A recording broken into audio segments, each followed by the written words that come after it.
రక్షణలో ఎదుగుతున్నాము అనడానికి కొలమానం ఏంటని తెలుసుకుందాం.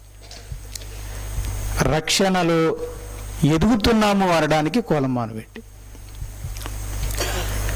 1 పేతురు 2వ అధ్యాయము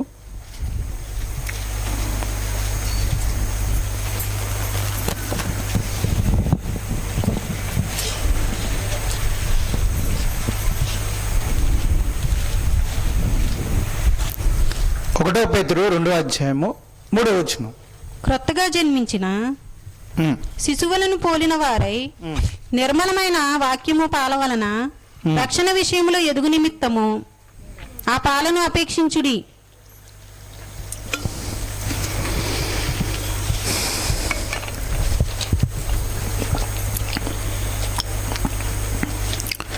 దేవునికి స్తోత్రములు. మనం ముందుకు వెళ్దాం. ఇక్కడ ఏమని రాయబడిందంటే రక్షణ విషయములో ఎదుగు నిమిత్తం. అంటే రక్షణ అంటే ఏంటో, దాన్ని ఎలా పొందాలో, పొందితే ఎటువంటి ఆశీర్వాదములు ఎటువంటి మేలులు ఉంటాయో మనం చూసాం. ఇక ఒక వ్యక్తి రక్షించబడిన తర్వాత ఆ రక్షణలో ఏమవ్వాలి? ఎదగాలి.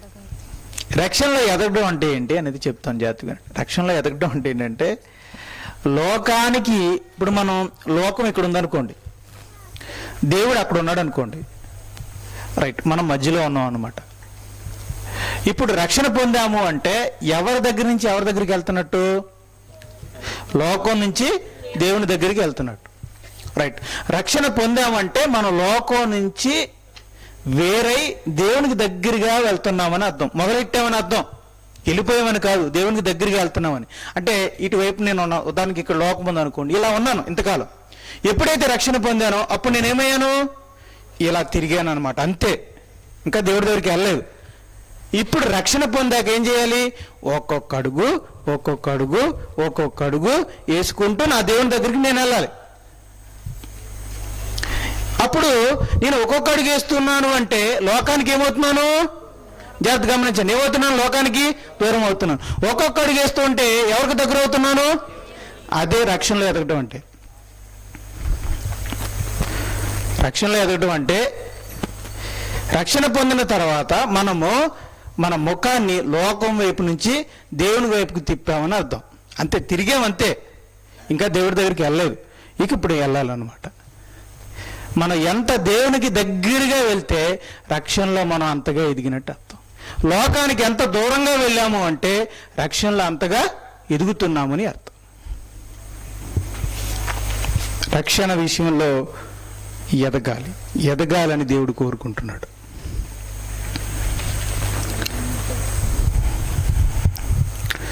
రక్షణలో ఎదగడానికి ఏం చేయాలంటే అపోస్తలుల కార్యాలు 2వ అధ్యాయం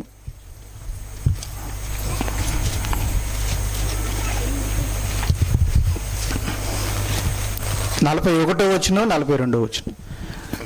కాబట్టి అతని వాక్యము అంగీకరించిన వారు బాప్తీసం పొందిరి. ఆ దినమందు ఇంచుమించు 3,000 మంది చేర్చబడిరి. వీరు అపోస్తుల బోధ ఎందును, సహవాసమందును, రొట్టె విరుచుట ఎందును, ప్రార్థన చేయుట ఎందును ఎడతెగక ఉండిరి. రైట్.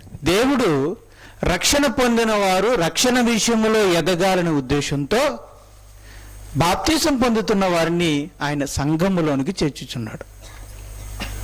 అక్కడ వాళ్ళకి 3 అనుగ్రహిస్తున్నాడు. ఏంటో చెప్పగలరా?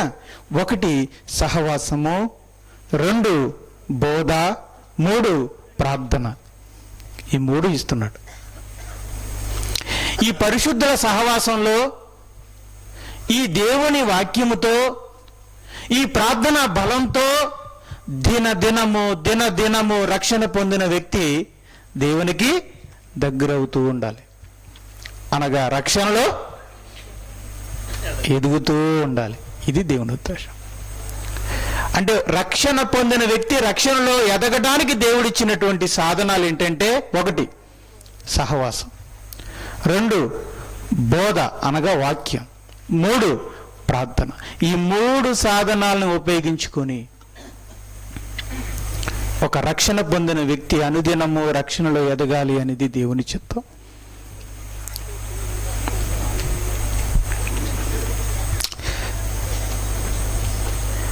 ఒక వ్యక్తి, రక్షణ పొందినటువంటి వ్యక్తి రక్షణలో ఎదుగుతున్నాడు అనడానికి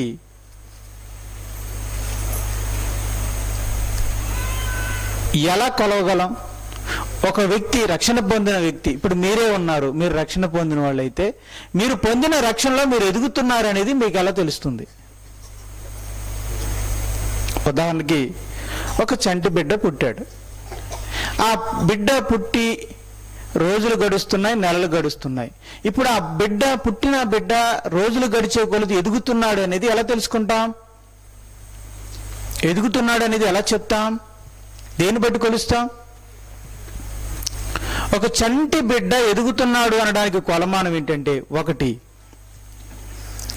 ఎత్తు, 2 బరువు. అందుకే ప్రతి అంగన్వాడీలోనూ 2 మిషన్లు ఉంటాయి. 1 ఎత్తును కొలిచే మిషను, 2 బరువును కొలిచే మిషను. కనుక ఎత్తు, బరువు ఈ 2 పెరుగుతూ ఉంటే పుట్టిన బిడ్డ ఏమవుతున్నట్టు? అనుదినమో ఎదుగుతున్నట్టు లెక్క. అనుదినమో ఎదుగుతున్నట్టు లెక్క. ఇప్పుడు రక్షణ పొందిన వ్యక్తి కూడా దేవునిలో పుట్టిన వ్యక్తే. ఇప్పుడు దేవునిలో పుట్టిన ఈ వ్యక్తి అనుదినమో ఎదుగుతున్నాడు అని, ఎదుగుతున్నాడు అనేది మరి ఎలా కొలవచ్చు?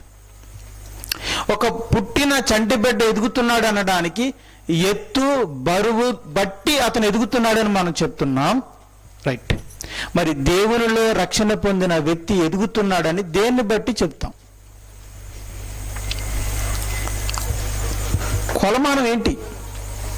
కొలమానం ఏంటి? చూడండి, ఇక్కడ కొన్ని కొలమానాలు చెప్తున్నాను. ఆ కొలమానాలను ఒకసారి గమనించండి. మొదటిగా,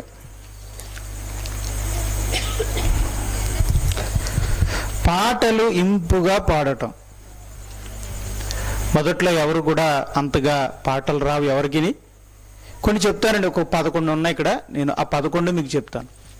ఎందుకంటే కొంతమంది ఆత్మీయంగా ఎదుగుతున్నారు, రక్షణ విషయంలో ఎదుగుతున్నారు అనడానికి దేన్ని బట్టి చెప్తున్నారు, దేన్ని బట్టి అనుకుంటున్నారు ఎదుగుతున్నాము అని అంటే, కొంతమందికి కొన్ని కొలమానాలు ఉన్నాయి. ఏంటంటే, ఫస్ట్లో పాటలే రావు, ఇప్పుడు చాలా అద్భుతంగా పాడుతున్నారు.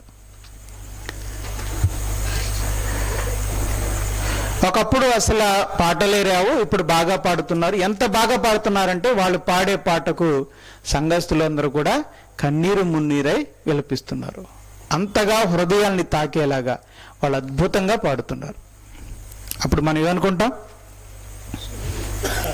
ఇంత మంచిగా హృదయాన్ని కదిలించేలా పాడుతున్నారు కాబట్టి వీళ్ళు ఆత్మీయులు, రక్షణ విషయంలో ఎదిగిన వారమని మనం చెప్పండి. ఏమనుకుంటాం?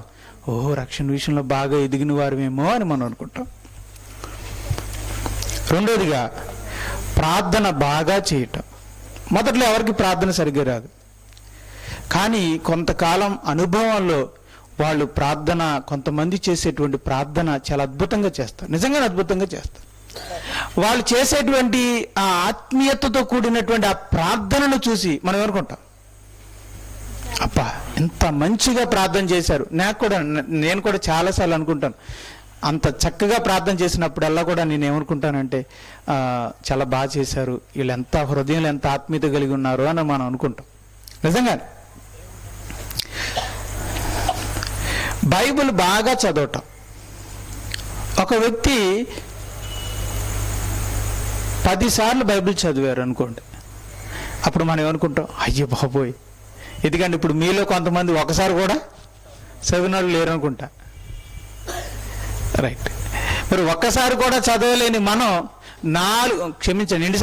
10 సార్లు చదివినటువంటి వ్యక్తి కనబడగానే, నిలబడగానే ఏమనుకుంటాం?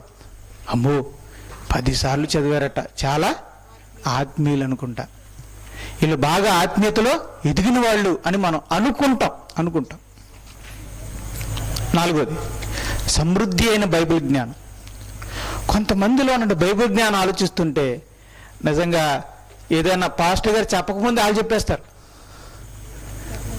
రెఫరెన్స్ సహా తీసేస్తారు. పాస్టర్ గారు ఇంకా ఆ రెఫరెన్స్లోకి వెళ్ళరు. మత్తయి సువార్త అనగానే ఎన్నో అధ్యాయం ఎన్నో వచనం కూడా తీసేస్తారు. అంత మంచి జ్ఞానం ఉండదు. ఇట్ ఈస్ వెరీ గుడ్, మంచిదే కదా. బైబిల్ మీద అంత మంచి అవగాహన ఉండడం చాలా మంచిది. కొంతమందికి బైబిల్ జ్ఞానం అద్భుతంగా ఉంటుంది, పరీక్షలు ఏమన్నా పెడితే సరే వాళ్ళకి మంచి ప్రైజ్ వస్తుంది, ముందుంటారు. ఆ అద్భుతమైన బైబిల్ జ్ఞానాన్ని చూసి మనం ఏమనుకుంటాం, అమ్మో వీళ్ళు ఆత్మీయంగా ఎదిగిన వాళ్ళు ఏమో అనుకుంటాం. తర్వాత 5, అధికమైన పరిచర్య. రైట్, సంఘములో చేస్తున్న పరిచర్యలు చాలా ఉంటాయి కదా, సౌండ్ సిస్టము, మ్యూజిక్, అలాగే ఈ టెంట్లు ఏర్పాటు చేయడం. సంఘంలో చాలా పరిచర్యలు ఉంటాయి. కొంతమంది ఎంతో యాక్టివ్గా చేస్తారు పరిచర్య. ఆ పరిచర్య అంతా చూసినప్పుడు మనం ఏమనుకుంటాం, అంత అద్భుతమైన పరిచర్య చేసినప్పుడు ఏమనుకుంటాం మనం, అమ్మో వీళ్ళెంత ఆత్మీయతలో ఎదిగిన వాళ్ళు, ఆత్మీయతలో బాగా ఎదిగిపోయారు కనుకనే ఇంతగా దేవుని కోసం పరిచర్య చేస్తున్నారని మనం అనుకుంటాం. మరొకటి ఏంటంటే బలమైన ప్రసంగాలు. నిజంగా ఎంత చక్కగా, ఇంతకంటే ఎంతో రుచికరంగా, హృదయాన్ని కదిలించే విధంగా, ఎంతోమంది కన్నీరు కార్చేలాగా వాక్యం చెప్తుంటే మనం ఏమనుకుంటాం, ఇంత మంచి ప్రసంగాలు చెప్తున్నారు అంటే ఈయన ఎంత ఎదిగిపోయి ఉంటాడో అనుకుంటాం. 7, గొప్ప స్వస్థత కార్యాలు. ఒక ప్రసంగికుడు, ఒక బోధకుడు ద్వారా కొన్ని స్వస్థత కార్యాలు జరుగుతూ ఉంటే, అయ్యి బాబు ఈయన చెయ్యేస్తుంటే స్వస్థత కార్యాలు బాగా జరిగిపోతున్నాయి, ఎంతమంది రోగులు స్వస్థపరచబడుతున్నారు అంటే ఈ దైవ సేవకుడు బాగా ఆత్మీయుడేమో అనుకుంటాం. 8, విస్తారమైన దాతృత్వం. కొంతమంది దేవుని కోసం 1000, లక్షలు, 1000 రూపాయలు, 50,000, ₹1,00,000, లక్షలు ఇస్తూ ఉంటారు.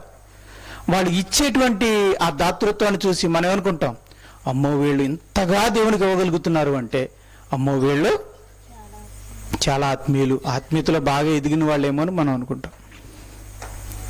9, ఆత్మీయమైన సంఘం. అమ్మో ఇంత కొన్ని ఆత్మీయమైన సంఘాలు ఉంటాయండి, నిజంగానే ఉంటాయి. అక్కడ ఆత్మీయతకు పెద్దపీట ఉంటుంది అనమాట. అమ్మో ఇలాంటి ఆత్మీయమైన సంఘానికి వెళ్తున్నారు అంటే వీళ్ళందరూ కూడా, కూర్చున్న వాళ్ళందరూ కూడా ఏమనుకుంటాం మనం, అమ్మో ఆ సంఘానికి వెళ్తున్నారా, అమ్మో చాలా మంచి సంఘం అది, అలాంటి సంఘానికి వెళ్తున్నారంటే ఆ తెల్ల డ్రెస్ వేసుకునే వాళ్ళందరూ కూడా ఏమనుకుంటాం మనం, అమ్మో ఆ సంఘానికి వెళ్తున్నారంటే వాళ్ళు ఆత్మీయులు అని మనం అనుకుంటాం. 10, అధిక సంఘ సభ్యులు. అమ్మో ఆ సంఘమా 2,000 మంది వెళ్తారు, 10,000 మంది వెళ్తారు ఆ సంఘంలోకి, అలాంటి సంఘంలోకి వెళ్తున్నారా అంటే వాళ్ళు బాగా ఆత్మీయులు అనుకుంటారు. నేను 11, ధన సమృద్ధి. దేవుణ్ణి నమ్మక మునుపు ఏదో రేకుల షెడ్లో ఉండేవారు, ఇప్పుడు దేవుణ్ణి నమ్ముకున్నాక 2 అంతస్తుల్లో ఉంటున్నారు. ధన సమృద్ధి అంటే దేవుళ్ళలోనికి వచ్చాక వాళ్ళ అంతస్తు పెరిగింది, వాళ్ళ ధనము పెరిగింది, వాళ్ళ స్థాయి పెరిగింది. అప్పుడు మనం ఏమనుకుంటాం, అమ్మో వీళ్ళ ధన సమృద్ధి పెరిగింది కనుక వీళ్ళు ఆత్మీయతలో బాగా పెరిగిపోయారు, దేవునికి దగ్గరయ్యారు, అందుకే దేవుడు బాగా ఆశీర్వదించినట్టున్నాడు, అందుకే వాళ్ళు ఉన్నత స్థాయిలోకి వెళ్ళారు అని అనుకుంటాం. ఏంటి ఇప్పుడు దాకా నేను అనుకుంటున్నాను అనుకున్నవి నిజంగా లోకంలో లేవా? అలా అనుకోవటం లేదా? చెప్పండి, అనుకోవటం లేదా? అనుకుంటున్నారు. ఇవన్నీ ప్రమాణాలుగా తీసుకుంటున్నారు, ఇవన్నీ కొలతలుగా తీసుకుంటున్నారు. ఒక వ్యక్తి రక్షణలో ఎదిగాడు అనడానికి కొలతలుగా వీటిని తీసుకుంటున్నారు. ఓ బిడ్డ ఎదగడానికి కొలతలుగా బరువుని, ఎత్తుని ఎలా తీసుకుంటున్నారో ఈరోజు సమాజంలో విశ్వాసులు అంటే సంఘంలో, క్రైస్తవ లోకంలో ఒక క్రైస్తవుడు ఆత్మీయంగా ఎదిగాడు అనడానికి ఇవి కొలతలుగా తీసుకుంటున్నారు, వీటిని కొలమానంగా తీసుకుంటున్నారు, వీటిని బట్టి కొలుస్తున్నారు. ఎంత పరిచర్య చేస్తున్నాడు అంటే ఎంత ఎదిగిపోయి ఉంటాడో, ఎంత బాగా ప్రసంగాలు చేస్తున్నాడంటే ఎంత ఎదిగిపోయి ఉంటాడో, ఎంతెంత దేవునికి ఇస్తున్నాడంటే అయ్యి బాబో ఈయన ఆత్మ ఎంత ఎదిగిపోయి ఉంటుందో, ఇంత మంచిగా పాడుతున్నాడంటే ఈ వ్యక్తి ఎంత ఎత్తుగా ఎదిగిపోయాడు, ఇంత కన్నీటి ప్రార్థన చేస్తున్నాడంటే ఎంత ఎత్తుగా ఎదిగిపోయి ఉంటాడో అని మనం అనుకుంటున్నాం, మనం కొలుస్తున్నాం. ఎందుకు మనం కొలిచే కొలత సరైందంటారా? అది ప్రశ్నిస్తాం. ఓకే, మనం ఎలా కొలుస్తున్నాం? ఒక రక్షణలో ఎదిగాము అనడానికి వీటితో కొలుస్తున్నాం. అయితే ఈ కొలమానం సరైందని అంటారా కాదంటారా అనేది మనకి ఎవరు చెప్పాలి? ఇది వెరీ గుడ్, ఎవరు చెప్పాలి? బైబిలే చెప్పాలి. సరే, బైబిల్ని అడుగుదాం, మనం కొలిచే కొలత సరైందా కాదా? 1 కొరింథీ 13వ అధ్యాయము 1 నుంచి చదువుతాం. మనుషుల భాషలతోనూ దేవదూతల భాషలతోనూ నేను మాట్లాడినను ప్రేమ లేనివాడినైతే మ్రోగిడి కంచెను గనగనలాడు తాళమునయుందును. ప్రవచించు కృపావరము కలిగి మర్మములన్నీయు జ్ఞానమంతయు ఎరిగిన వాడనైనను కొండలను పెగిలింపగల పరిపూర్ణ విశ్వాసము గలవాడనైనను ప్రేమ లేని వాడనైతే నేను వ్యర్థుడను. పేదల పోషణ కొరకు నా ఆస్తి అంతయు ఇచ్చినను, కాల్చబడుటకు నా శరీరమును అప్పగించినను ప్రేమ లేని వాడనైతే నాకు ప్రయోజనమేమీ లేదు. దేవదూతల భాషలతో మాట్లాడుతున్నాడు అంటే నిజంగా మనం ఎంత ఆత్మీయుడిగా ఎదిగిపోయాడని మనం అనుకుంటాం. ఇక్కడ బైబిల్ చెప్తుంది ఒక వ్యక్తి దేవదూతల భాషలతో మాట్లాడుతున్నాడు, దేవుని ఆత్మను కలిగి దేవుని మర్మాలను ప్రవచిస్తున్నాడు. బైబిల్లో ఉన్న మర్మాలన్నిటినీ ఒక అతను కలిగి ఉన్నాడు. మరొక వ్యక్తి బైబిల్లో ఉన్న జ్ఞానాన్నంతా తెలుసుకుని ఉన్నాడు. ఒక వ్యక్తి తనకున్నదంతా పేదలకు ఇచ్చేశాడు. మరొక వ్యక్తి తనను తాను దేవుని కోసం కాల్చబడడానికి ఇచ్చేశాడు. కానీ బైబిల్ ఏముంటుందంటే, ఇలా చెప్పుకున్న వ్యక్తుల్లో ఒకవేళ ప్రేమ లేకపోతే వాళ్ళ భక్తి అంతా ఏంటట? వ్యర్థం. వ్యర్థము అంటే ఏంటి చెప్పండి ఇంగ్లీష్లో? తెలుగులో అయితే అర్థం కాదు, ఇంగ్లీష్లో చెప్పండి. వేస్ట్. ఏంటి వేస్టా? ఇటు బేదలకు మొత్తం ఇచ్చేసాడే, అదంతా వేస్టా? అంటే అది కొలత కాదా? కొలత కాదు. భాషలతో మాట్లాడాడు, వరాలతో మాట్లాడాడు, స్వస్థత కార్యాలు చేశాడు, బోధించాడు, జ్ఞానమంతా కలిగి ఉన్నాడు, బీదలకంతా ఇచ్చేశాడు, తన ప్రాణాన్ని దేవుని కోసం అర్పించాడు. ఇదేమి కొలత కాదా? కొలత కాదు. అదంతా కూడా ఏంటి? వేస్ట్. ఎప్పుడు? ఏం లేకపోతే? ప్రేమ లేకపోతే. ఇక్కడే మనకు అర్థమైపోవాలి ఏది కొలమానం, ఏది కొలమానం కాదు. అంటే ఇప్పుడు దేవుడు దేంతో కొలుస్తున్నాడు, దేంతో కొలవట్లేదు. ఇక్కడే అర్థమైపోతుంది దేంతో కొలుస్తున్నాడు దేవుడు. ప్రేమను ప్రమాణంగా తీసుకుని కొలుస్తున్నాడే తప్ప, ఇదిగో ఇప్పుడు చెప్పిన ఇవేవి కూడా ప్రవచనవరం, భాషలతో మాట్లాడడం, స్వస్థపరచడాలు, జ్ఞానం ఎరుగుండుట, బీదలకి ఇచ్చుట, శరీరమును కలచపట్టుకు దేవుని పని కొనుక అప్పగించుట, అధికమైన పరిచర్య, పాటలు పాడుట, ప్రార్థన బహుగా చేయుట, ఇవేవి ప్రమాణం కాదట. ఇవంతా కూడా ప్రేమ లేకపోతే వేస్ట్ అట. అంటే ఏది ప్రమాణంగా తీసుకున్నాడు దేవుడు? ప్రేమనా లేకపోతే పరిచర్యనా? ప్రేమనే.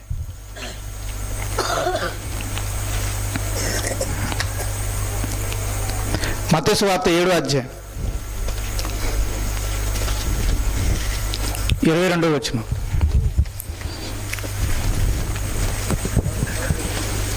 ఆ దినమందు అనేకులు నన్ను చూచి ప్రభువా ప్రభువా మేము నీ నామమున ప్రవచింపలేదా? నీ నామమున దయ్యములను వెళ్ళగొట్టలేదా? దయ్యాల్ని వెళ్ళగొట్టలేదా? నీ నామమున అనేకమైన అద్భుతములు చేయలేదా అని చెప్పుదురు. అప్పుడు నేను మిమ్మల్ని ఎన్నడూను ఎరుగను, అక్రమము చేయువారులారా నా యొద్ద నుండి పొండని వారితో చెప్పుదును. ఇప్పుడు యేసు ప్రభు తన ఎదుటనున్న వారిని ఏ విధంగా కొలిచాడు? వాళ్ళు ఏం చెప్తున్నారంటే, ప్రభు మేము ఆత్మీయులం. మేము ప్రభు ఆత్మీయులం. దేని బట్టి ఆత్మీయులని మీరు చెప్పుకుంటున్నారు? అదే ప్రభు నీ నామమున ప్రవచించాం కనుక మేము ఆత్మీయులం. రైట్. ఇంకొక ఆయన, మేము నీ నామమున దెయ్యాల్ని శాసించాం కాబట్టి మేము ఆత్మీయులం. రైట్. ఇంకొక ఆయన వచ్చాడు, మరి నువ్వు దేని బట్టి చెప్పుకుంటున్నావు నీ ఆత్మీయుడని? అదే ప్రభు నీ నామమున నేను స్వస్థత కార్యాలు, అద్భుతాలు చేశాను కనుక నేను ఆత్మీయుడు అంటున్నాడు. అప్పుడు యేసుప్రభు ఏమంటున్నాడు? ఇవి కొలమానము కాదు, వీటిని బట్టి మీరు ఆత్మీయులని నేను ఎంచలేను.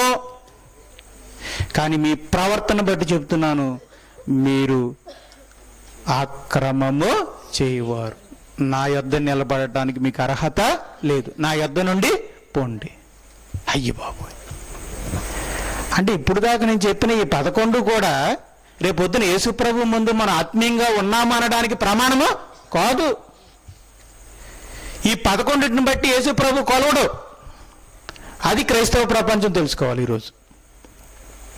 నేనైనా మీరైనా అందరం కూడా కళ్ళు తెరవాలండి. ఈరోజు క్రైస్తవ ప్రపంచం అంతా కళ్ళు తెరవాల్సిన విషయం ఏంటంటే, ఈ 11 పెట్టుకుని మనం మీటర్ల 2 మీటర్ల 3 మీటర్లను కొలుచుకుంటున్నాం. మనం అందరం కూడా మనం పాడే పాటలను బట్టి, మనం చేసే ప్రార్థనలను బట్టి, మనం చేసే పరిచర్యను బట్టి, మనం దేవునికి ఇచ్చే డబ్బులను బట్టి, నేను చేసే ప్రసంగాలను బట్టి, నేను చదివే బైబిల్ జ్ఞానాన్ని బట్టి ఈరోజు మనం అందరం కూడా ఆయన ఆత్మీయుడు, ఈయన ఆత్మీయుడు, నేను ఆత్మీయుడిని, ఆయన ఆత్మీయుడు అని మనందరం మనం కొలుచుకుంటున్నాం. కానీ యేసుప్రభు రెండో రాకల్లో మనం అందరం నిలబడినప్పుడు, మన హృదయ రహస్యాలు బయటపడినప్పుడు సిగ్గుపరిచి పడిపోతామండి. సిగ్గైపోతుంది, తలదించుకుంటాం. మన వాస్తవ పరిస్థితి ఏంటో తెలుస్తుందండి. మనం అనుకున్నంతగా ఆత్మీయంగా బలపడిన వ్యక్తులం కాదు. మనం అనుకుంటున్నవేవి ప్రామాణికం కాదు. మనం అనుకుంటున్నవేవి కొలతలు కాదు. ఇవన్నీ పట్టుకుని ఆత్మీయులుగా అనుకుంటూ ఊహించుకుంటూ యేసుప్రభు ముందు నిలబెడతాం. కానీ యేసుప్రభు ఏమో వాటి అన్నిటినీ కొలతలుగా ఎంచడు, పక్కన పెడతాడు. ఆయనకి వేరే కొలతలు ఉన్నాయి. ఆ కొలతలతో కొలిసి నీవు ఆత్మీయుల్లో ఎదగలేదు అని చెప్పి పక్కన పెడతాడు. అప్పుడు ఎంతగా నవ్వుల పాలైపోతాం, ఎంతగా సిగ్గుపరచబడతాం, ఎంతగా భయపడిపోతాం, ఎంతగా మనం నిరాశపడతాం. అందుకే ఇప్పుడే మనం ఈ ప్రసంగాన్ని విని మేలుకుంటే చాలా మంచిదండి. నేను నిజాయితీగా చెప్తున్నాను, ఈ ప్రసంగం నిద్రపోతున్న నన్ను చాలా మేలుకొల్పింది. ఈరోజు ఈ ప్రసంగం మీరు విని జాగ్రత్త పడగలిగితే, మీరు ఈ ప్రసంగాన్ని నేను చెప్పినట్టుగా కాక దేవుడు మిమ్మల్ని ప్రేమించి చెబుతున్నాడు అనేది మీరు గ్రహించగలిగితే నిద్రలో ఉన్న మీరు మేల్కొనగలుగుతారు. రైట్. ఎందుకు కొలత కాదంటే చెప్తాను జాగ్రత్త వినండి. పాటలు బాగా పాడుతారు కదా, పాటలు బహుగా ఇంపుగా పాడడం ఎందుకు కొలత కాదంటే, కొలమానం కాదంటే, పాటలు బాగా పాడేవారిలో ఆత్మీయులు ఉన్నారు, ఆత్మీయత లేని వాళ్ళు ఉన్నారు. లేరా అమ్మా? ఎస్పి జానకమ్మ గారు పాడతారా లేదా? అద్భుతంగా పాడతారు. ఆవిడ పాడితే కన్నీరు వస్తుందా లేదా? కానీ ఎంతగా ఆవిడ రక్షణ పొందారా? అందులేదు. కాబట్టి అద్భుతంగా పాడినంత మాత్రాన వాళ్ళు ఆత్మీయులని మనం చెప్పలేం. ఆత్మీయులు ఉంటారు, ఆత్మీయత లేని వాళ్ళు ఉంటారు. ఆత్మీయంగా ఎదిగిన వాళ్ళు ఉంటారు, ఎదగిన వాళ్ళు ఉంటారు. కాబట్టి అది ప్రామాణికం కాదు, కొలమానం కాదు. ప్రార్థన బహుగా చేసినంత మాత్రాన బహుగా చేసేవారిలో ఆత్మీయంగా ఎదిగిన వాళ్ళు ఉన్నారు, ఎదగని వాళ్ళు ఉన్నారు. బైబిల్ బాగా చదివిన వారిలో ఎదిగిన వాళ్ళు ఉన్నారు, ఎదగని వాళ్ళు ఉన్నారు. బైబిల్ జ్ఞానంలో సమృద్ధిగా ఉన్నవారిలో ఎదిగిన వాళ్ళు ఉన్నారు, ఎదగని వారు ఉన్నారు. బాగా పరిచర్య చేసేవారిలో ఎదిగిన వారు ఉన్నారు, ఎదగని వారు ఉన్నారు. బలంగా బల్లగుద్ది ప్రసంగాలు చేసేవారిలో పైకి ఆత్మీయంగా కనబడిన వాళ్ళు ఉన్నారు, వెనుక కుళ్ళిపోయిన వాళ్ళు ఉన్నారు. ఎదిగిన వారు ఉన్నారు, ఎదగని వారు ఉన్నారు. గొప్ప స్వస్థ కార్యాలు చేసేవారిలో ఎదిగిన వారు ఉన్నారు, ఎదగని వారు ఉన్నారు. విస్తారమైన దాతృత్వం కలిగిన వారిలో ఎదిగిన వారు ఉన్నారు, ఎదగని వారు ఉన్నారు. ఆత్మీయమైన సంఘములో ఉన్నామని అనుకుంటున్నారు కదా, అందులో అటువంటి సంఘంలో ఎదిగిన వారు ఉన్నారు, ఎదగని వారు ఉన్నారు. కొంతమంది ఏంటంటే వాళ్ళు ఫీల్ అయిపోతారు, ఏమని, మా సంఘంలో అన్ని గొర్రెలే అని. వాళ్ళందరూ గొర్రెలు అయితే నువ్వు మేక కాకుండా పోతావా? నువ్వు మేకవే, నువ్వు మేకవి గొర్రెల మందలోకి వెళ్ళిపోయినంత మాత్రం నువ్వు గొర్రె అయిపోతావా? ఏమండి ఒక మాట అడుగుతున్నాండి, మేక అండి గొర్రెల దొడ్లోకి వెళ్ళిపోయిందట, వెళ్ళిపోయినంత మాత్రాన అది కూడా గొర్రె అయిపోద్దా? అవదు కదా, మేకే కదా. నువ్వు ఎంత మంచి ఆత్మీయమైన సంఘంలో నువ్వు వెళ్ళినా నువ్వు మారు మనసు పొందకుండా, రక్షణ పొందకుండా, నీ జీవితంలో నువ్వు ఎదగకుండా నువ్వు ఎలా గొర్రెలా మారిపోతావు? కానీ కొంతమంది ఏమనుకుంటారంటే, నేను చాలా మంచి ఆత్మీయమైన సంఘానికి వెళ్తున్నానండి, చాలా మంచిది, వెళ్ళాక ఏం ఆత్మీయంగా నేర్చుకున్నావు, ఏం సరిదిద్దుకున్నావు, ఏ మాత్రం ఎదిగావు, ఇవన్నీ పక్కన పెట్టి నేను పలానా సంఘానికి వెళ్తున్నానండి అని చెప్పుకుంటూ తాను కూడా ఆత్మీయుని భావించుకుంటారు. అదేంటంటే తను మోసం చేసుకోవడం, అంటే తను మోసం చేసుకుంటున్నాడు. నేను మాట్లాడుతున్నాను, ఆ సంఘం గొప్పదే కానీ నువ్వు గొప్పడు కాదు. ఆ సంఘం ఆత్మీయమైందే, నువ్వు వెళ్ళే సంఘం ఆత్మీయమైందే కానీ నువ్వు ఆత్మీయుడు కాదు. నువ్వు అనుకుంటున్నావు ఒక ఆత్మీయమైన సంఘానికి వెళ్ళి నేను కూడా ఆత్మీయుడని నువ్వు అనుకుంటున్నావు, నిన్ను నువ్వు మోసం చేసుకుంటున్నావు.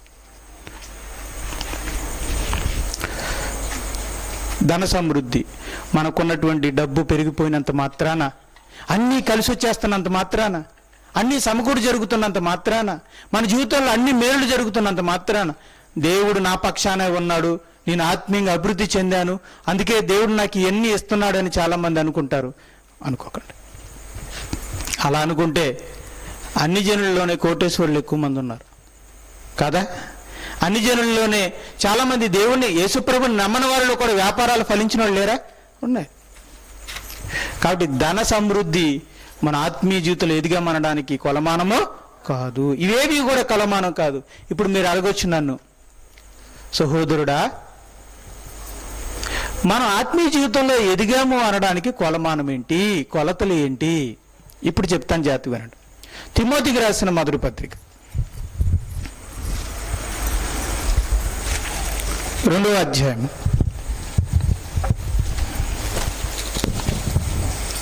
15వ వచనం.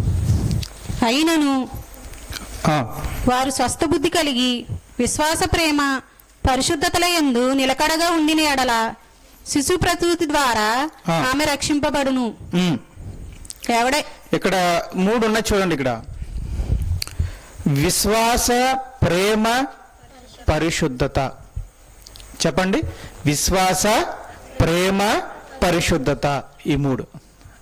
ఈ మూడే యేసు ప్రభు కొలిచే కొలతలు. వీటిని బట్టే యేసుక్రీస్తు వారు మన జీవితాన్ని కొలుస్తాడు. మన ఆత్మీయ జీవితాన్ని కొలిచే కొలతలు ఏంటంటే, 1 విశ్వాసం, 2 ప్రేమ, 3 పరిశుద్ధత. వీటిని బట్టే మనం ఆత్మీయ జీవితంలో ఎదిగామా లేదా అనేది కొలబడుతుంది. ఎత్తు పెరుగుతూ ఉంటే ఎదుగుతున్నాడని అర్థం, బరువు పెరుగుతున్నాడు అంటే ఎదుగుతున్నాడని అర్థం. అలాగే ప్రేమ రోజు రోజుకి పెరుగుతుందంటే ఎదుగుతున్నామని అర్థం. పరిశుద్ధతలో ఎదుగుతున్నాం, పరిశుద్ధత పెరుగుతుంది అంటే ఎదుగుతున్నట్టు అర్థం, ఎదిగావని అర్థం.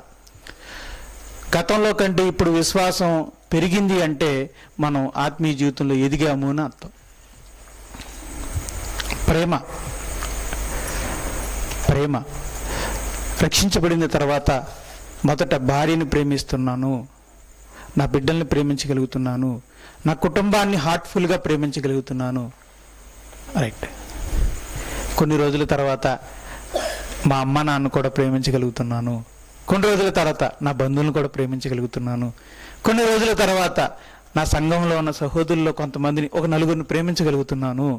రైట్. ఇంకొన్ని నెలల తర్వాత సంఘములో ఉన్న సహోదరులందరినీ ప్రేమించగలుగుతున్నాను. ఇంకొన్ని నెలల తర్వాత మా సోదరిమణులు కూడా నేను ప్రేమించగలుగుతున్నాను. ఇంకొన్ని నెలల తర్వాత నా శత్రువును కూడా నేను ప్రేమించగలుగుతున్నాను. That is. అని ఇప్పుడు చెప్పండి, ఇతని ప్రేమ, ఇప్పుడు నేను చెప్పిన వ్యక్తిలో ఉన్నటువంటి ప్రేమ రోజు రోజుకి ఏమవుతుంది? పెరుగుతూ ఉంది. అంటే ఇప్పుడు ఇతను రక్షణ విషయంలో ఏమవుతున్నట్టు? ఎదుగుతున్నట్టు అర్థం. ప్రేమలో అభివృద్ధి పొందుతున్నాడు కనుక ఈ వ్యక్తిని మనం ఏమని చెప్పొచ్చు? రక్షణ విషయంలో ఇతను ఎదుగుతున్నాడు అని చెప్పొచ్చు. 2వది విశ్వాసం. ఆయా పరిస్థితుల్లో దేవుణ్ణి మనం ఎంతగా నమ్మగలిగాం, ఎంతగా ఆధారపడ్డాం అనేది ఆధారపడ్డాం. మనం రక్షణ పొందుతాం, దేవుణ్ణి నమ్ముతాం. ఇప్పుడు చెప్పండి, రక్షణ పొందిన వాళ్ళందరికీ తండ్రి ఎవరు? రక్షణ పొందిన వారందరికీ తండ్రి ఎవరు? చెప్పాలి, గట్టి చెప్పాలి, దేవుడు. మరి దేవుడే తండ్రి అయితే అన్ని ఎవరు చూసుకుంటారు?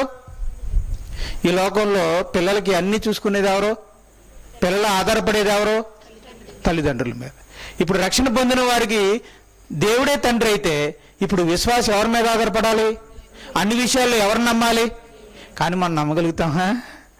లేదు కదా. వాస్తవంగా చెప్పాలంటే నిజంగా ఆధారపడాలి, నమ్మాలి. కానీ కష్ట పరిస్థితులు వచ్చేసరికి మనం ఏమవుతాం? వెంటనే ప్రభుదేశ్ గారు కొంచెం రండి, త్వరగా రండి అని అంటాం. లేకపోతే డాక్టర్ గుర్తొస్తాడు, లేకపోతే ఆసుపత్రి గుర్తొస్తుంది, లేకపోతే వ్యక్తులు గుర్తొస్తారు. ఈ సమయంలో మన మేనమామ ఉంటే బాగుండు, మేనత్త ఉంటే బాగుండు అని వాళ్ళు గుర్తొస్తారు, మనుషులు గుర్తొస్తారు. మొట్టమొదటిసారి ఎవరు గుర్తురారు? దేవుడు గుర్తురాడు. రైట్. ఇది అంటే మనకి, అంటే మనం రక్షణ అసలు ఆ విశ్వాసం లేదని కాదు, విశ్వాసం ఉంది, కానీ అది చాలా చిన్నగా ఉంది. ఒకప్పుడు మరి ఏదైనా రోగం వచ్చినప్పుడు నేను డాక్టర్లను ముందుగా సంప్రదించేవాడిని, కానీ ఇప్పుడు నేను మోకరించి తండ్రి నా రోగాన్ని తగ్గించు ప్రభు అని ప్రార్థన చేయగలుగుతున్నాను అన్నాడు అనుకోండి, అతని విశ్వాసం ఏమైనట్టు? పెరిగినట్టే. ఒకప్పుడు అప్పులు, ఏదైనా కష్టాలు, ఆర్థిక ఇబ్బందులు వచ్చినప్పుడు మా మావయ్య ఉంటే బాగుండు, లేదా మా మేనత్త ఉంటే బాగుండు, అటువైపు ఇటువైపు, లేదా మా పెదనాన్న ఉంటే బాగుండు, లేకపోతే మా తాతయ్య ఉంటే బాగుండు అని వాళ్ళకి ఫోన్ చేసే వ్యక్తి ఇప్పుడు ఆర్థిక కష్టాలు వచ్చినప్పుడు ముందుగా మోకరించి ప్రార్థన చేసి ప్రభా చాలా కష్టాలు వచ్చినాయి, ఇప్పుడు నాకు చాలా ఇబ్బందులు వచ్చినాయి ప్రభా, అందరూ నా మీదకి వచ్చేపోతున్నారు, ఇప్పుడు నేను ఏం చేయాలి, నాకు సహాయం చేయ ప్రభా అని ప్రార్థించగలుగుతున్నాడు అనుకోండి, ఇప్పుడు ఎవరి మీద ఆధారపడినట్టు? దేవుని మీద. ఇలాగా అనారోగ్య విషయంలో, ఆర్థిక విషయాల్లో, ఆర్థిక ఇబ్బందుల విషయాల్లో, పిల్లల విషయంలో, లేదా ఇరుగు పొరుగు వారి విషయంలో, లేదంటే ఆస్తి విషయాల్లో, ఏదో గొడవలు ఉన్నాయి ఆ గొడవల విషయాల్లో, అలాగే సంఘంలో, సంఘ విషయాల్లో, కొన్ని సమస్యల్లో, ఇబ్బందుల్లో, ఇరుకుల్లో, కష్టాల్లో, అవమానాల్లో మోకరించి దేవుని మీద ఆధారపడుతున్నామంటే, దేవుణ్ణి నమ్మి ఆయన మీద ఆధారపడుతున్నామంటే మన విశ్వాసం ఏమవుతున్నట్టు? అభివృద్ధి పొందుతున్నట్టు. ప్రతి విషయంలో మనం దేవుని మీద ఆధారపడుతున్నామంటే మనం బలహీనులమని, దేవుడు బలవంతుడని మనల్ని మనం ఎవరికి అప్పగించుకుంటున్నాం? దేవునికి. అంటే దేవుని మీద ఆధారపడుతున్నామంటే దేవుణ్ణి మనం నమ్ముతున్నామని అర్థం. ఆ నమ్మకం మీరు అప్పుడప్పుడు మీరు గమనించారా? ఏదైనా ఒక చోటన మీరు నిలబడినప్పుడు ఏదైనా స్తంభం ఉంటే మరి ఏం చేస్తారు? మీరు నిలబడాలి, ఎక్కువసేపు నిలబడతారు, ఓకే, కానీ కాళ్ళు అవుతాయి కదా, అప్పుడు ఏం చేస్తారు? ఆ స్తంభం మీద చేయేస్తారు, చేసిన వెంటనే బలంగా నొక్కేస్తారేంటి? నొక్కరు. మీరు గమనించారో లేదు, ముందు ఏం చేస్తారు? ఇలా పట్టుకుని ఆ కర్రనే ఇలా ముందు అలా కొంచెం ఆనుతారు. ఆపుతుందిరా అనుకున్నప్పుడు ఇంకా కాస్త అంచుతారు, ఇంకా ఆపుతుందిరా అనుకుంటే అప్పుడు ఫుల్గా అంచుతారు. మీరు గమనించండి. లేకపోతే అంతేగాని వెళ్ళిన వెంటనే దాని మీద అలా పడిపోతారు. ఎందుకు? ఒకవేళ దాని మీద పడిపోరు, పూర్తిగా ఆనుకోరు. ఒకవేళ ఆనుకుంది అనుకుంటే అలా పడిపోతే మీరు పడిపోతారు. ఆ విషయం మీకు తెలిసి ముందేం చేస్తారు?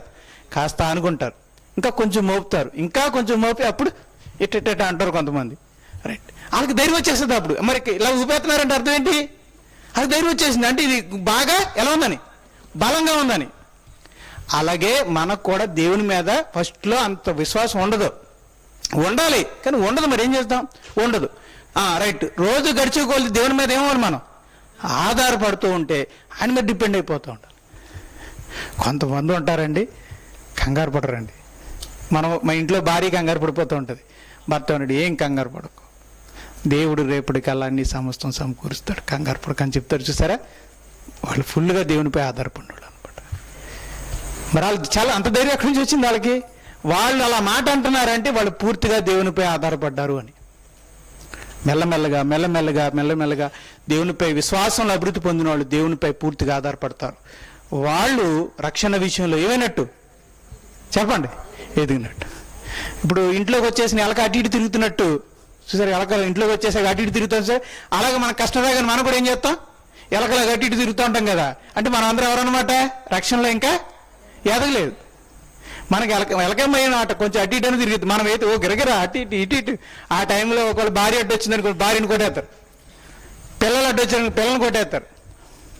ఒకవేళ భార్య అనుకోండి, భర్త వచ్చి అడ్డు వచ్చాడు ఏదైనా మాట్లాడారనుకోండి, భర్తకి అయిపోయాడు ఆ టైంలో నిప్పులు వర్షం ఆయన మీద. రైట్, అంటే ఆ చిరాకు, ఆ ఇరిటేషన్, ఆ కోపం, ఆ ఆందోళన, ఆ కంగారు, రైట్, యాంగ్జైటీ, అమ్మో ఏమైపోద్దో అని కంగారు అనమాట. దీని అంతటికీ కారణం మనం దేవునిలో విశ్వాసంలో ఎదగలేదని అర్థం. ధైర్యంగా ఉన్నాము, భవిష్యత్తుని గురించి ధైర్యంగా ఉన్నాము అని అంటే దేవునిపై పూర్తిగా ఆధారపడ్డాం. ఆ వ్యక్తి రక్షణ విషయంలో ఎదిగాడని అర్థం. మూడోది పరిశుద్ధత. గతంలో కంటే పాపంపై మన జయం ఎలా ఉంది? పాపం పట్ల మన వైఖరి ఎలా ఉంది? ఒకప్పుడు పాపం అనగానే అలా ఆకర్షించేసేది ఒకప్పుడు, ఇప్పుడు అంతగా ఆకర్షించట్లేదా? అంటే మీరు పరిశుద్ధతలో ఎదిగారని అర్థం. ఒకప్పుడు పాపం మిమ్మల్ని బాగా ఆకర్షించేది, ఇప్పుడు కొంచెం ఆకర్షణ శక్తి తగ్గింది, అంటే మీరు పరిశుద్ధతలో ఎదిగారని అర్థం. గతంలో కంటే కొన్ని పాపాల మేర మీరు జయం పొందారు. ఒకప్పుడు 10 పాపాలు ఉండేవి, ఇప్పుడు అవి 8 అయినాయి, తర్వాత 7 అయినాయి, తర్వాత 6 అయినాయి, తర్వాత 5, 4, 3, 2 ఇలా పాపాల మీద జయం పెరుగుతూ వచ్చింది. మీరు చేసే పాపాల సంఖ్య తగ్గుతూ వస్తుందంటే మీరు పరిశుద్ధతలో ఏమవుతున్నట్టు? ఎదుగుతున్నట్టు అర్థం. పాపం మీద ఉన్న మీ వైఖరి, పాపం మీద మీకున్న ఆకర్షణ తగ్గుతుందంటే మీరు పరిశుద్ధతలో ఎదుగుతున్నారో అర్థం. కొన్ని పాపాల మీద రోజు రోజుకి కొన్ని పాపాల మీద మీరు జయం పొందుతున్నారు అంటే పరిశుద్ధతలో ఎదుగుతున్నారు అని అర్థం. ఇప్పుడు నేను ఒక మాట అడుగుతున్నాను, మీరు గతంలో కంటే కొన్ని పాపాల మీద మీరు జయం పొందారా? లేదండి రీసెంట్గా రెండు మూడు తగిలించుకున్నానని అంటారా? మనం చాలామంది ఏం చేస్తాం అంటే రెండు మూడు తగిలించుకుంటూ ఉంటాం, పాపాల సంఖ్య పెంచుకుంటూ ఉంటాం. అది ఎదుగుదల లేకపోతే ఏమంటారండి, క్షీణించిపోవడం అంటారా? క్షీణించిపోవడం, అది ఎదుగుదల కాదండి.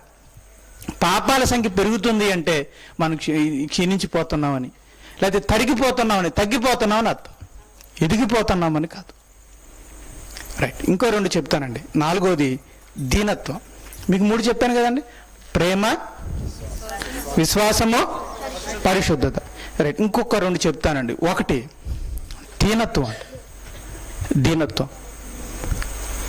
దేవుడు ఒక వ్యక్తిని ఆత్మీయుడిగా ఆత్మీయతలో ఎదిగాడు అనడానికి ప్రామాణికంగా తీసుకునే అద్భుతమైన అంశం ఏంటి తెలుసా? దీనత్వం. దీనత్వాన్ని బట్టే దేవుడు ఒక మనిషిని అంచనా వేస్తాడంటే మీరు నమ్మగలరా? దీనత్వం అంటే ఏంటి తెలుసా? దీనత్వం అంటే ఏంటి తెలుసా? తగ్గింపు. మనల్ని మనం ఊహించుకుంటామే. మనం ఎలా ఊహించుకుంటాం చెప్పండి? ఎప్పుడు మనల్ని మనం ఎప్పుడు కూడా ఎలా ఊహించుకుంటాం? రైట్, మనల్ని ఎప్పుడైనా పాట పాడడానికి వెళ్ళే ముందు మనం ఎలా ఊహించుకుంటాం? ఎవరైనా పాడుతున్నప్పుడు మీరు ఒకవేళ ఎవరైనా పాడుతున్నారు అనుకోండి, అప్పుడు మీరు ఎలా ఊహించుకుంటారు?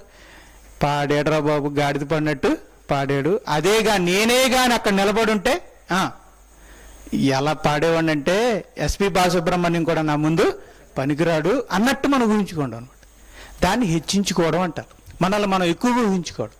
ప్రసంగం చేసేవాళ్ళు ఏమనుకుంటారంటే, చేశాడు రత్నకిషోర్ గారు, ఏం చెప్పాడు రా బాబు, అదే నాకు కానీ అవకాశం ఇచ్చుంటేనా నేను దుమ్ము దులిపేద్దును అనుకుంటారు. చూసారా? అలా తనను తాను ఎక్కువ ఊహించుకుంటాడే, అది హెచ్చించుకోవడం అంటే. మనల్ని మనం ఎక్కువ ఊహించుకునే వ్యక్తులం. విషయం చెప్పమంటారా? అందుకే మీరు డిసప్పాయింటెడ్ అవ్వడానికి కారణం ఏంటంటే మిమ్మల్ని మీరు ఎక్కువ ఊహించుకుంటారు. నాకు పాట ఇవ్వలేదు, నాకు ప్రార్థన ఇవ్వలేదు, నాకు వాక్యం ఇవ్వలేదు, నన్ను పెద్ద పట్టించుకోలేదు, నాకు గిఫ్ట్ ఇవ్వలేదు, నన్ను రమ్మని కూడా అనలేదు, టీ కూడా ఇవ్వలేదు. ఇవన్నీ ఎందుకు వస్తాయి తెలుసా? మనల్ని మనం ఎక్కువగా ఊహించుకోవడం. నేను పాటించేంత గొప్ప వ్యక్తిని కాదు అని మీరు అనుకుంటే మీకు ఎప్పుడైనా ఆలోచన వస్తుందా? రాదు. నేను ప్రసంగం చెప్పేంత వ్యక్తి నేను కాను అని అనుకున్నప్పుడు నాకు ప్రసంగం ఇవ్వలేదు అని ఎవరైనా అనుకుంటారా? నేను సంఘంలో ప్రార్థన చేసే అంత వ్యక్తిని కాదు, అంత స్థాయి నాది కాదు అని ఒకవేళ మనం అనుకుంటే నాకు ప్రార్థన ఇవ్వలేదు అనేటువంటి నిరాశ అనేది రాదు. ఇది ప్రతి మనిషి ఆత్మీయ జీవితంలో ఎదుర్కొనే సమస్యలు నాకు తెలుసు, అది నేను కూడా ఎదుర్కొంటున్నాను. ఒకవేళ మీలో అలాంటి తలంపు వస్తే వెంటనే ఒప్పుకోండి దేవుడి దగ్గర, ప్రభువా నన్ను నేను ఎక్కువగా ఊహించుకుంటాను. నాలో నిరాశవాదం వచ్చినప్పుడల్లా వెంటనే నేను దేవుని దగ్గరికి వెళ్ళి, ప్రభువా నన్ను నేను ఎక్కువ ఊహించుకున్నాను, అందుకే నేను నిరాశపడుతున్నాను, బాధపడుతున్నాను, కృంగిపోతున్నాను, ఎక్కడో నేను ఎక్కువ ఊహించుకున్నాను, అందుకే నేను డిసప్పాయింట్ అవుతున్నాను, దయతో క్షమించు ప్రభువా, ఆ తగ్గింపు నాకు ఇవ్వండి, ఆ విషయంలో నేను తగ్గించుకోవడానికి సహాయం చేయండి అని ప్రాధేయపడతాను. నేను కూడా మీకు ఇచ్చే ఒక ఆత్మీయ సోదరుడిగా నేను ఇచ్చే బెస్ట్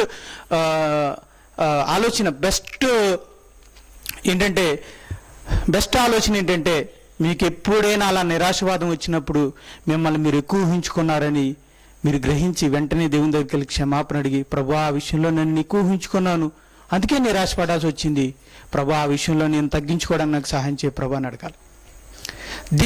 దీనత్వం. యేసు ప్రభువులో జ్ఞానం, పరిపూర్ణమైన జ్ఞానం కలిగిన వాడు, అవునా కదా? యేసుక్రీస్తు వారు పరిశుద్ధతలో పరిపూర్ణమైన వాడు, యేసుక్రీస్తు వారు మాటల విషయంలో పరిపూర్ణమైన వాడు, యేసుక్రీస్తు వారు దైవభక్తి విషయంలో పరిపూర్ణమైన వాడు, యేసుక్రీస్తు వారు ప్రార్థన చేయడం విషయంలో పరిపూర్ణమైన వాడు. యేసుక్రీస్తు వారు బోధించినంత గొప్పగా ఎవరో బోధించరు. కానీ యేసుక్రీస్తు వారిలో ఏం కనపడుతుందో తెలుసా? పైనుంచి కింద వరకు చూస్తే దీనత్వం. అంత ప్రార్థన మనకుందా? అంత వాక్య జ్ఞానం మనకుందా? అంత భక్తి స్థాయిలు మనకున్నాయా? అంత పరిశుద్ధత విలువలు మనకున్నాయా? అంత ప్రేమ సమృద్ధి మనలో ఉందా? లేదు కదా. మరి అన్నప్పుడు మనం ఎంత తగ్గించుకోవాలండి? పరలోకములో దేవుని కుడిపార్శ్వమున ఆసీనుడైన యేసుక్రీస్తు వారు ఆ స్థాయిని వదిలి రిక్తునుగా మారి తన్ను తాను తగ్గించుకొని అంత దీనత్వాన్ని చూపిస్తే ఏ పరిశుద్ధత, ఏ ప్రేమ, అంత భక్తి, అంత జ్ఞానము, అంత ప్రార్థన, అంత ప్రసంగము, బైబిల్ జ్ఞానం లేనటువంటి మనం ఇంకెంత తగ్గించుకోవాలండి? మనం అందరం మనం ఎక్కువ ఉంచుకుంటున్నాం. అదే మనం చేసే పెద్ద తప్పు. మనం దీనత్వాన్ని నేర్చుకోవాలండి. దీనత్వం అనే ప్రసంగాలు మనం చాలా చేస్తాం, మీరు చాలా వింటారు, కానీ దాన్ని అమలు చేసే విషయంలోనే మనం అందరం కూడా విఫలం అవుతున్నాం. అది నేర్చుకోవాలండి, మనం నేర్చుకోవాలి.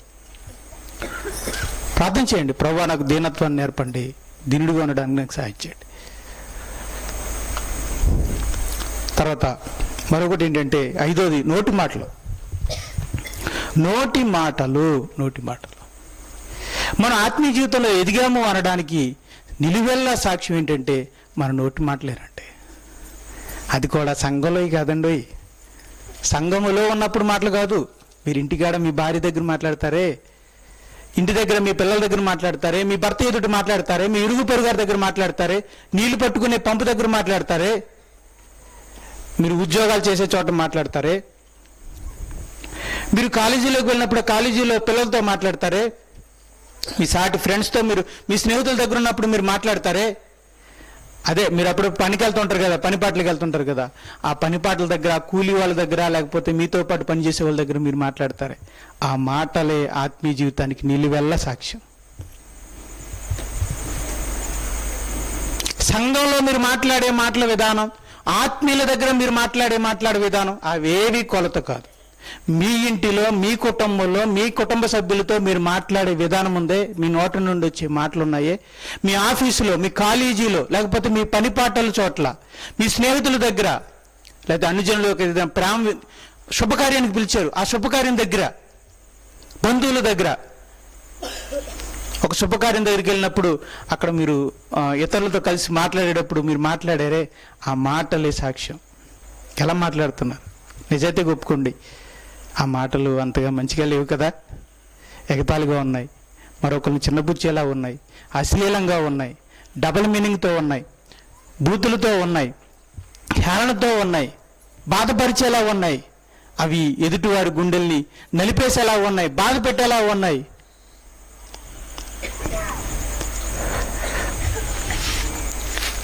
అక్కడ మనం ఆత్మీయంగా మాట్లాడగలిగితేనండి మనం రక్షణ విషయంలో ఎదిగామని అర్థం. యాకోబు రాసిన పత్రిక 1వ అధ్యాయము 21వ వచనం. యాకోబు రాసిన పత్రిక. అయితే స్వతంత్రమును ఇచ్చు సంపూర్ణమైన నియమములో చేరి చూసి నిలకడగా ఉండువాడెవడో వాడు 1:21 తినా. అందుచేత సమస్త కోపమును, సమస్త కల్మషమును. కాదు నేను ఒకసారి నేను తప్పు రాసుకున్నాను. అక్కడ 20 నోటి రైట్.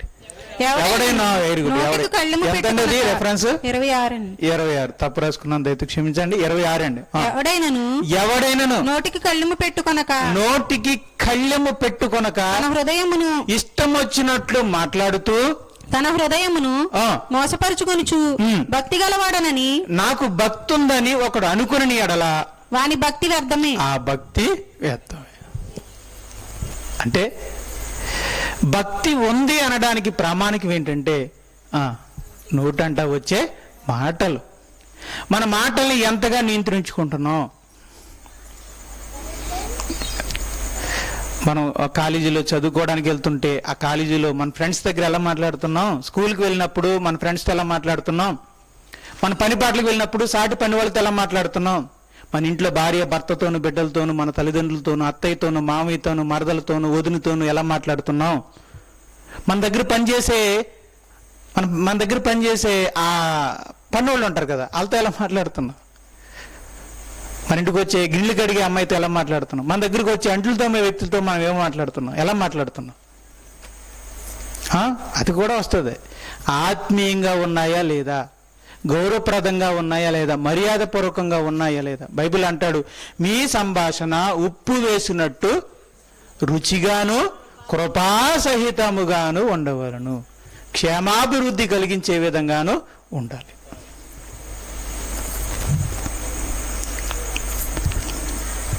రైట్. ఇప్పుడు ఈ నిజమైన కొలమానాన్ని దగ్గర పెట్టుకొని మీరు ఆత్మీయ జీవితంలో ఎంతగా ఎదిగారో ఈ రాత్రికాలంలో ఆలోచించండి. ఇప్పుడు దాకా మీరు పాడిన మీ టాలెంట్ని బట్టి, మీరు చేసే పరిచర్ని బట్టి, మీరు దేవునికి ఇచ్చిన ధనాన్ని బట్టి, మీకున్న బైబిల్ జ్ఞానాన్ని బట్టి, మీరు చేసే కార్యాలను బట్టి, మీరున్న సంఘాన్ని బట్టి, సమాజాన్ని బట్టి మిమ్మల్ని మీరు కొలుచుకుని ఆత్మీయులుగా అనుకున్నారు కదా, అవన్నీ పక్కన పెట్టి ఇప్పుడు ఈ 5టిని దగ్గర పెట్టుకుని మిమ్మల్ని కొలుచుకోండి. ఇక్కడి నుంచి ఏంటవి? ప్రేమ, విశ్వాసము, పరిశుద్ధత, దీనత్వము, నోటి మాటలు. ఈ 5 పెట్టుకుని ఒకసారి ఆలోచించండి. నేను అడుగుతున్నాను, ఇప్పుడే అడుగుతున్నాను, ఒకసారి ఆలోచించుకోండి. మీలో ఎంత ప్రేమ ఉంది? మొన్నటి కంటే ఇప్పుడు ప్రేమ పెరిగిందా లేదా? కిందటి 2023 కంటే 2024లో మీ ప్రేమ కొంచెం పెరిగిందా? ఒకప్పుడు 2 ప్రేమించేవారు, ఇప్పుడు కొద్దిగా 3 ప్రేమించగలుగుతున్నారా? 4 ప్రేమించగలుగుతున్నారా? ప్రేమ పెరుగుతుందా? విశ్వాసం పెరిగిందా? ఒకప్పుడు ఎవరి దగ్గరకో పరిగెట్టే మనం ఇప్పుడు దేవుని మీద ఎక్కువగా ఆధారపడగలుగుతున్నామా? పరిశుద్ధత, ఒకప్పుడు పాపం మీద కంటే ఇప్పుడు కాస్త జయం ఎక్కువగా ఉందా? దీనత్వం తగ్గించుకోగలుగుతున్నామా? మీకంటే మాకు చాలా సవాలండి దీనత్వంగా ఉండడం అంటే. ఎందుకంటే ముందు ఉంటాం కదా, అందరి ముందు కనపడతాం కదా, రైట్. కాబట్టి టాలెంట్ ఉన్న వాళ్ళకి చాలా ఇది ఒక పెద్ద సవాలండి దీనత్వంగా ఉండడం అంటే, రైట్. దీనులుగా ఉండటం, దీనత్వం పెరిగిందా? సంఘంలో ఎవరికంటే నువ్వు ఎక్కువ అని అనుకున్నప్పుడు మీరేమనుకుంటారు? నేనే ఎక్కువ అనుకుంటున్నారు కదా, రైట్. ఆ చేయి దిగిపోవాలి. సంఘంలో ఉన్న వారందరికంటే నేనేమి ఎక్కువ కాదు, నేను అందరితో సమానము అనుకోవాలి. తర్వాత మన నోటి మాటలు, మన నోటి అంటే వచ్చేటువంటి మాటలు అలా ఉన్నాయి, రైట్. మాట్లాడు. దీన్ని బట్టి మీరు కొలుచుకోండి, మీరు ఆత్మీయ విషయంలో ఎంత ఎదిగారో, ఎంత స్థాయిలో ఉన్నారో తెలిసిపోతుంది. దీనికి మీరు మీరు ఇది గుర్తించగలిగితే, ఎలా కొలుచుకోగలిగితే, వీటిలో అభివృద్ధి పొందాలంటే ఒక మాట చెప్తానండి. ప్రార్థన చేయండి. ప్రభువా, నాకు ఈ రోజు కంటే నిన్నటి కంటే ఈరోజు కొంచెం ప్రేమ నాలో పెరగడానికి సహాయం చేయండి. ప్రేమ తక్కువగా ఉంది, నాలో విశ్వాసం తక్కువగా ఉంది, అభివృద్ధిపరచు ప్రభువా. నాలో పరిశుద్ధత తక్కువగా ఉంది, అభివృద్ధిపరచు ప్రభువా. దీనత్వం తక్కువగా ఉంది, అభివృద్ధిపరచు ప్రభువా. నోటి మాటలు కొంచెం బాగోలేదు ప్రభువా, వాటిని శుద్ధి చేయి ప్రభువా అని మీరు బతిమాలి దేవుని అడగండి. రోజు రోజుకి మీ జీవితంలో మార్పును మీరు చూస్తారు. నేను మొదట్లోనే చెప్పాను, ఇవన్నీ పెరుగుతున్నాయంటే మీరు రక్షణలో ఏమవుతున్నట్టు? అమ్మా ఏం చెప్పండి? రక్షణలో పెరుగుతున్నాడు. రక్షణలో పెరుగుతున్నాము అంటే లోకానికి దూరం అవుతున్నాడు. ఎవరికి? మీరు దేవునికి దగ్గర అవుతున్న భావన మీకు వస్తుంది. అప్పుడు మీలో చెప్పలేనంత ఆనందం, ధైర్యం, సమాధానం, సంతోషం ఉంటుంది. అది మీరు అనుభవించాలనుకుంటున్నారా? నిజంగా నేను అడుగుతున్నాను, మీలో సంతోషకరమైన క్రైస్తవ జీవితం కలిగిన వ్యక్తి ఎవరు? దేవునితో సత్సంబంధం, దేవునికి దగ్గరగా వెళ్ళి దేవునితో ఒక మంచి సంబంధాన్ని కలిగి ఉన్న వ్యక్తి ఎవరు? నాకు తెలుసు, సరైన సంబంధం లేక, దేవునికి దగ్గరికి వెళ్ళలేక, లోకానికి దూరంగా జరగలేక, మధ్యలో సతమతమడుతూ ఆత్మీయంగా ఎదగలేక, దేవునికి దగ్గర కాలేక సతమతపడుతున్న జీవితాలు ఎన్నో మీ మధ్యలో ఉంటాయి. అందరి సమస్య అదే. పైకి ఆత్మీయులుగా కనపడుతున్నాం, పైకి పరిశుద్ధులుగా కనపడుతున్నాం, పైకి అంతా మంచిగానే ఉన్నట్టున్నాం, కానీ లోపల దేవునికి దగ్గరికి వెళ్ళలేని పరిస్థితి. దీనికి కారణం ఏంటి తెలుసా? మనం 5 విషయాల్లో ఎదగలేకపోతున్నాం. పాటలు పాడే విషయంలో ఎదుగుతున్నాం, ప్రసంగాలు చేసే విషయంలో ఎదుగుతున్నాం, ప్రార్థన చేసే విషయంలో ఎదుగుతున్నాం, బైబిల్ సంవత్సరానికి 1 సారి 2 సార్లు 3 సార్లు 4 సార్లు చదువుతున్నాం, పరిచర్య అద్భుతంగా ఎదుగుతున్నాం, దేవునికి ఇచ్చే విషయంలో అద్భుతంగా ఉంది, దేవుడు మనల్ని ఆశీర్వదిస్తున్నాడు, ఉద్యోగాలు వస్తున్నాయి, మనకి మంచి ఇల్లు కట్టుకోగలుగుతున్నాం, మన పిల్లలు ఆశీర్వదించబడుతున్నారు, వాళ్ళకి ఉద్యోగాలు వస్తున్నాయి, చదువుల్లో ఎదుగుతున్నారు. కానీ ఆత్మీయ జీవితంలో ఎదగలేకపోతున్నాం. కారణం ఏంటి తెలుసా? ఎదగాల్సిన విషయంలో ఎదగలేకపోయాం. ఏంటా ఎదగలేకపోయిన విషయాలు ఏంటి చెప్పండి? ప్రేమ, విశ్వాసము, పరిశుద్ధత, దీనత్వము, నోటి మాటలు. ఇవి ఒక చిన్న సందర్భాన్ని చూపించి ముగింపులోకి వెళ్తాను. మత్తయి సువార్త 7వ అధ్యాయం 22వ వచనం మీరు చూశారు కదా, మళ్ళీ ఒకసారి చూడండి. ఆ దినమందు మత్తయి సువార్త 7వ అధ్యాయం 22వ వచనం. ఆ దినమందు అనేకులు నన్ను చూచి ప్రభువా ప్రభువా మేము నీ నామమున ప్రవచింపలేదా, నీ నామమున దయ్యములను వెళ్ళగొట్టలేదా, నీ నామమున అనేకమైన అద్భుతములు చేయలేదా అని చెప్పుదురు. అప్పుడు నేను మిమ్మల్ని ఎన్నడూను ఎరుగను, అక్రమము చేయవారులారా నా యొద్ద నుండి పొండని వారితో చెప్పుదును. ఇందులో ఒక స్వస్థపరిచే బోధకుడు ఉన్నాడు అనుకుందాం, ఒక రోగి ఉన్నాడు అనుకుందాం. ఒక రోగి ఈ స్వస్థత బోధకుడు ఈ రోగిని స్వస్థపరిచాడు. తనకున్న స్వస్థత వారంతా ఏం చేశాడు? స్వస్థపరిచాడు. కానీ యేసుప్రభు ముందు నిలబడ్డాడు. యేసుప్రభు ఆ వ్యక్తిని ఏమంటున్నాడు? ఆ బోధకుడిని ఏమంటున్నాడు? నువ్వెవరో నాకు తెలియదు, అక్రమం చేయవాడా నా యొద్ద నుండి పొమ్ము అన్నాడు. పో అన్నాడు. రైట్. ఇప్పుడు మీకు లేఖనాల్లో మరొక వ్యక్తిని చూపిస్తాను. అదే మత్తయి సువార్త 25వ అధ్యాయము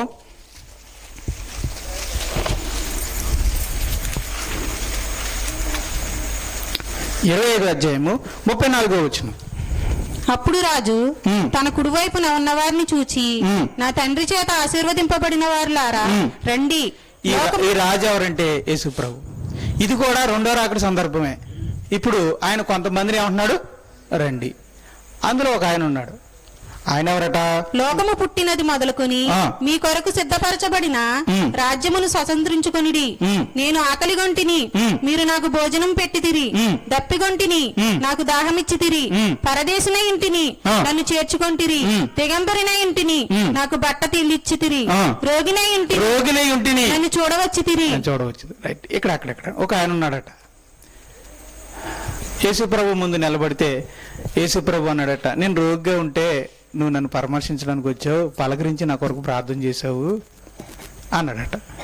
అదేంటి ప్రభువా, నువ్వెప్పుడు రోగిగా ఉండి మంచం ఎక్కుంటే నేను ఎప్పుడు వచ్చి నేను పలకరించాను, ప్రార్థన చేశాను అని అంటే, అప్పుడు ప్రభు అన్నాడట, అదిగో ఒక సహోదరుడు, నా సోదరుడు ప్రభుదాసు రోగి ఉంటే నువ్వు వెళ్ళి ప్రార్థన చేసావు కదా, అతడికి చేస్తే నువ్వు నాకు చేసినట్టే. అంటే ఇప్పుడు ఈ వ్యక్తి ఏం చేశాడనమాట, ఒకరోజు ఈ రోగే స్వస్థపరిచి, ఈ రోగే మన ప్రభుదాస్ సహోదరుడు రోగిగా ఉన్నప్పుడు అప్పుడు ఈ వ్యక్తి ఏం చేశాడట, ఒక 5 యాపిల్ పళ్ళు పెట్టుకుని వెళ్ళి ఇలా ఇచ్చి, బ్రదర్ ఎలా ఉన్నారేంటి, మీకు అనారోగ్యంగా ఉందన్న విషయం తెలిసింది, మీ కొరకు నేను ప్రార్థన చేస్తాను, ధైర్యంగా ఉండండి, ఏం కంగారు పడకండి, దేవుడు మనల్ని స్వస్థపరుస్తాడు. ఆయన కొంచెం ధైర్యం చెప్పి ప్రార్థన చేసి వచ్చాడట. ఇప్పుడు ఈ వ్యక్తిని యేసుప్రభు ఏమంటున్నాడు?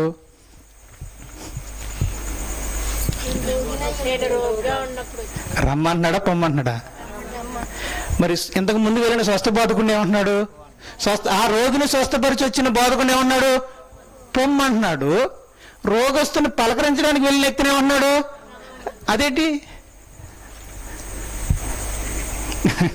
ఇప్పుడు మనం ఏమనుకుంటాం, మీకు అదే ఈ మబ్బులు తెగిపోవాలి మనకి. ఇప్పుడు మీకు అర్థమవుతుందండి? మన ఎక్స్పెక్టేషన్స్ అన్ని రాంగ్. అది మనం తెలుసుకోవాలి.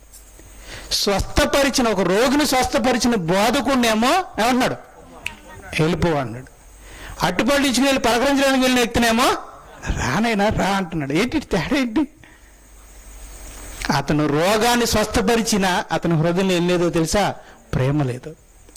ఇతడు స్వస్థపరచకపోయినా అట్టుపళ్ళు ఇచ్చుకుని వెళ్ళి ఏమున్నాయి వ్యక్తిలో? పలకరించిన వ్యక్తులు ఏముంది?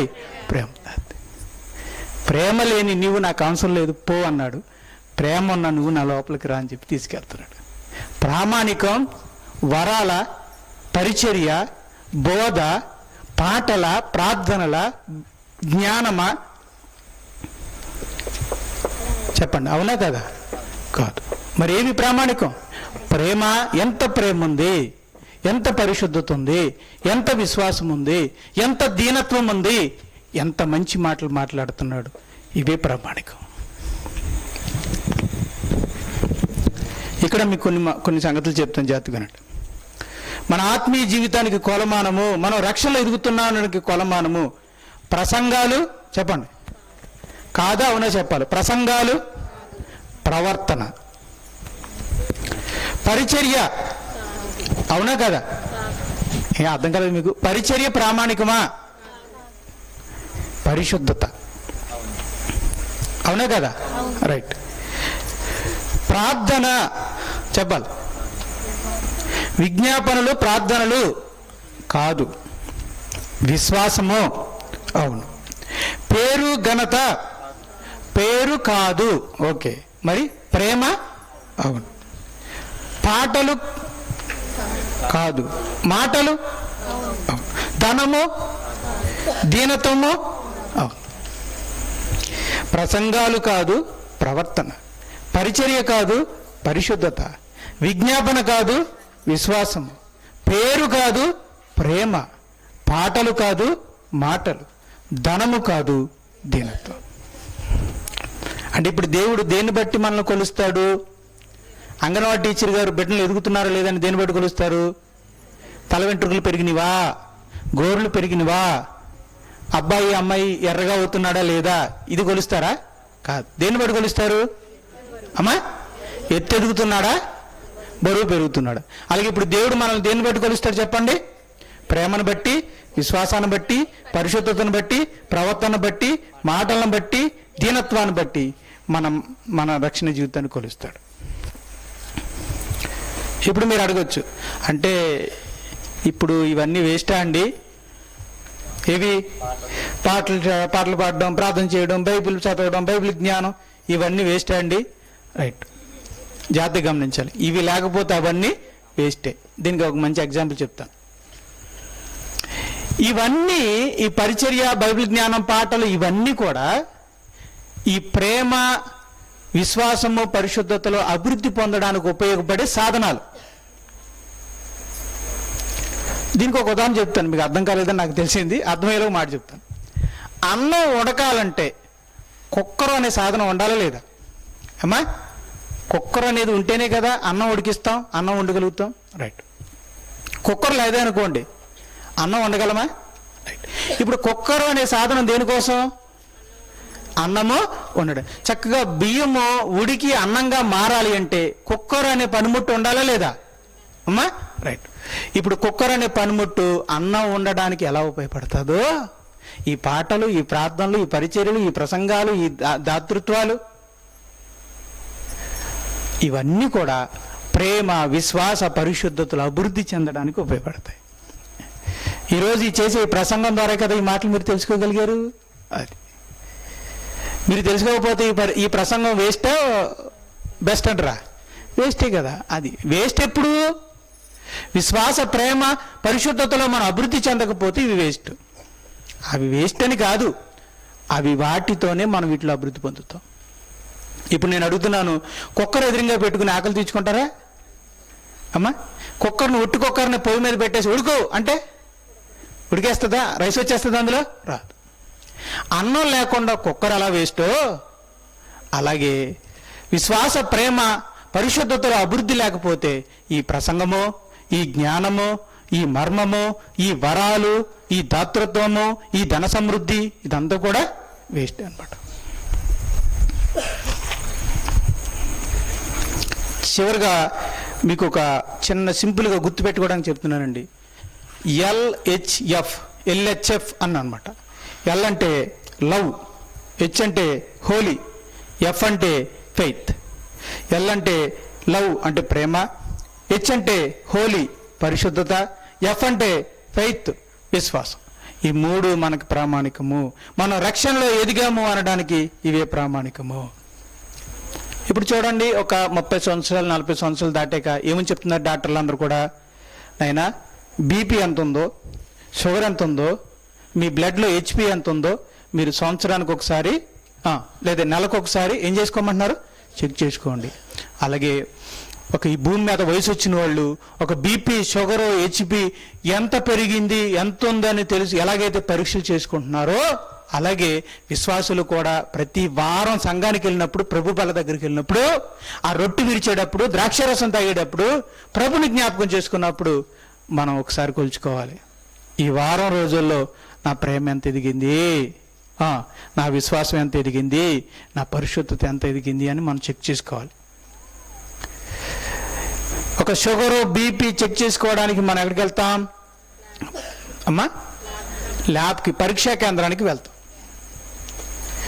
మన విశ్వాస, ప్రేమ, పరిశుద్ధతలో మనం ఎంత అభివృద్ధి చెందాము అనడానికి పరీక్షా కేంద్రమే ప్రభు బల్ల అని గుర్తుపెట్టుకోండి. ఆ బల్ల దగ్గరికి వెళ్ళినప్పుడు మిమ్మల్ని పరీక్షించుకుంటున్నారా? సరే, ఇది రక్షణ జీవితంలో మనం ఎదిగాము అనడానికి కొలమానం. రైట్, ఒక మంచి మీకు ఎంతో ఆత్మీయ జీవితానికి అవసరమైనటువంటి విషయాన్ని తెలియజేశాను.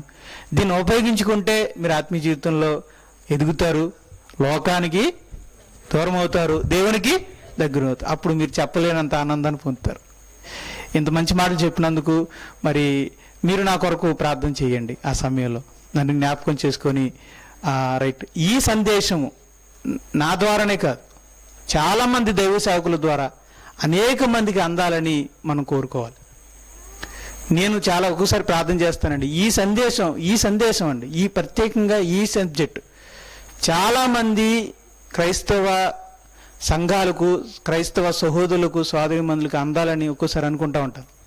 ఎందుకనంటే కనుమబ్బులో ఉన్నటువంటి మనలందరినీ కూడా వెలుగులోనికి తీసుకొచ్చేటువంటి సందేశం అన్నమాట. రైట్, మరి మీరు ఈ సందేశాన్ని ఉపయోగించుకొని ఆ మబ్బులో నుండి బయటకు వచ్చి నిజమైన కొలమానం ఏంటో తెలుసుకొని వాటిలో అభివృద్ధి పొందడానికి ప్రయత్నించి దేవునికి దగ్గర అవుతారని, మరి అలాగే దేవుడు కూడా, నేను కూడా మరింతగా దగ్గర అవ్వాలని మనస్ఫూర్తిగా కోరుకుంటూ ప్రార్థన చేసుకుందామండి. ప్రార్థన చేసుకుందాం.